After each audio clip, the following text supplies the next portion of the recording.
I know the title is extremely harsh, very hard, okay? But I've spent most of my life in Italian kitchens and promoting, teaching you Italian food, okay? So I've come to a very, very hard conclusion. Guys, please keep in mind, this video is a generalization, okay? Generalization, okay? Not every restaurant is the same. I'm just generalizing. The Italian food you think you know, the one of our nonnas, on Sunday lunches, of simple, honest ingredients, it's gone. It's been killed, but not by bad chefs or bad food. It's been killed by something much more subtle. And today, I'm going to show you who the killers are and who is quietly, secretly keeping it alive. First, let me be clear.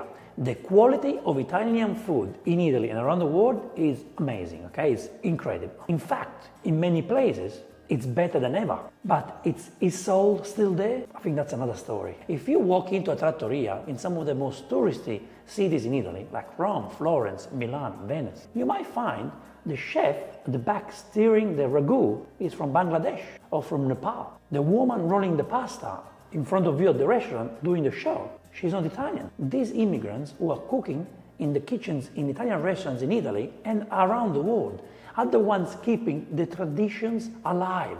And this is very important. Without them, I think at the moment as we speak, traditions will be gone. So listen carefully what I'm about to say. I live in Australia, but I go to Italy every single year.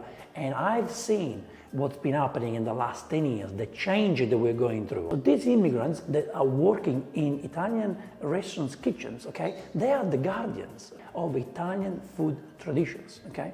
And please also keep in mind that I'm generalizing, so we have lots of Italians working in kitchens still today, still in Italy and around the world, all right? The immigrants, they are not here to reinvent. They are here to work, to create, to learn.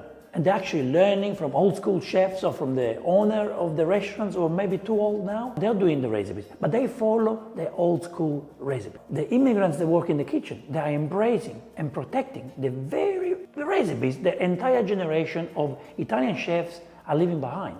For many young Italian chefs, today a simple rustic kitchen is not the way they aspire to. You know, they're not inspired. But this is also a worldwide problem as I see it, okay? Because many chefs now want to be Michelin star chefs. They want to be top of the class. But if you watch some movies like Chefs or Burned, you will see that when you aspire to be the best Michelin star restaurant, sometimes you lose your soul. And you get into a tunnel that is very hard to get out. And then you realize that when you make something simple, simplicity never disappoints.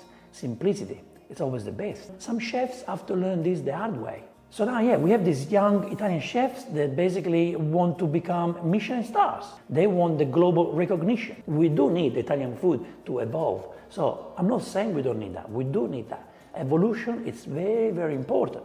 But if we evolve fast, I would say, what's happening with the traditions? Okay, at least the good ones. Okay, what are we going to do? Are we going to keep them, or are we going to lose them completely and just move towards the evolution? By doing that, I believe we're going to lose our soul. We're going to lose the identity, okay? So I do want evolution. I do want new flavors. Leave the old alone. It's like when you watch movies. Why do you always have to remake a beautiful classic that was so good? Leave the classic alone and come up with new movies. Come up with new creativity, evolution. We still need that. So roots are disappearing. The disconnect isn't just a matter of ambition. It's about roots. My Nonna's food was born from a garden, from a kitchen, from a village, you know. These are recipes that have been shared and cherished for so many generations. She raised the chickens. The food wasn't just on a plate. It was part of her land, her family, her life. And this is something we're completely forgetting, you know, how important it is to grow vegetables, or at least support farmers who do that for you. That's something I really want to say in this video, because we go to supermarkets so easily and buy those vegetables, we don't know where they come from, where first thing we need to do, and doesn't matter if it's tradition or evolution, connect with the farmers and with the land. Modern chefs, they evolve, they want to mix ingredients and flavors. I'm sure they use incredible ingredients, but sometimes we go way too far. Do we really need edible flowers and gold, you know, on the dish? For me, the most powerful killer of Italian food traditions is the marketing. It's the only one telling you that a creamy carbonara from a fast food chain is the real thing. It's the one selling you a lie. The food industry has taken a beautiful regional and deeply personal culture and completely destroyed it. They have given Italian sounding name and a logo with a flag on it, and they sold it to the world as, oh, this is Italian. But hey, sadly, you guys have bought it. I see nonnas from Italy now doing videos about spaghetti bolognese.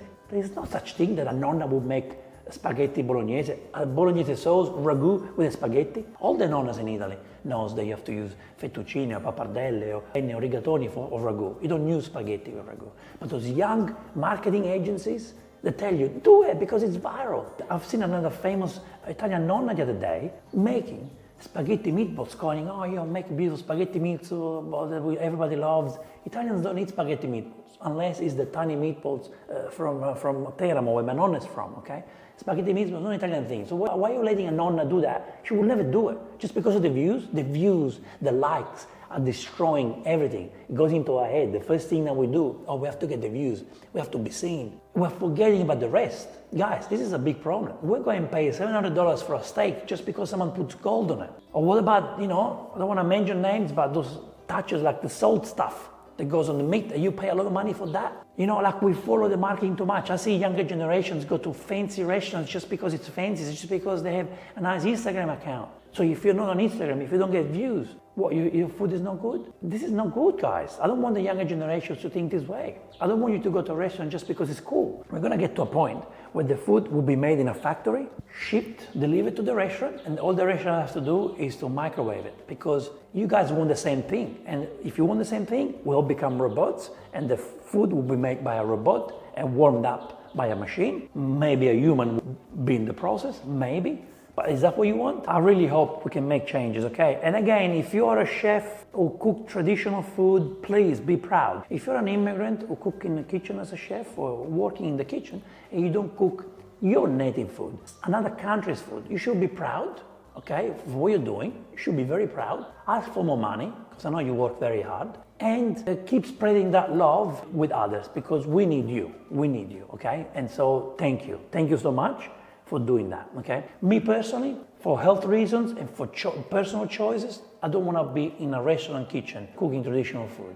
I do this online instead, which is what I love to do, okay? What makes me sad is to see those big Italian food chains around the world, and there are so many of them, who sell out. They have a line and it's always booked out. And they give you something that is not even Italian. That's so bad. So they are taking over the world while we're losing traditions.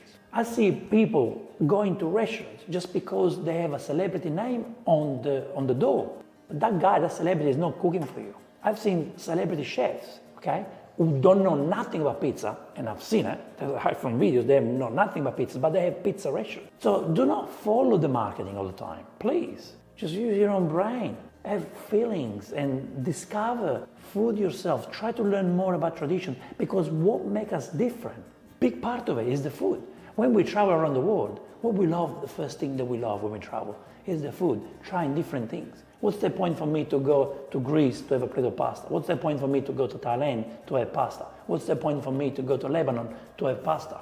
I want to have local dishes, local food. So when I go back home, I can say, wow, I have beautiful memories of the food. Maybe I can try and recreate it. So is Italian traditional food dead, or is it about to die? The soul of it, the spirit of the nonna, has been pushed to the margins. Nonnas are dying, nonnas are disappearing. And the nonnas that we have now, they are pushed by marketing agencies to share the wrong recipes online, just to get the views. I believe it's not gone. There is still time. It's in the kitchen of the little family-run restaurant, maybe with an immigrant cook, that we can still find those beautiful Italian recipes. Bring back those trattorias. Trattorias are the beautiful businesses who are completely gone, I believe, where you have the husband or the wife cooking with a team in the kitchen, and then you have the husband or the wife at the front with the kids, or someone locals from the village serving you the food. They're still around. When you find them, support them. They are beautiful because they are keeping generational food alive. So can we focus on food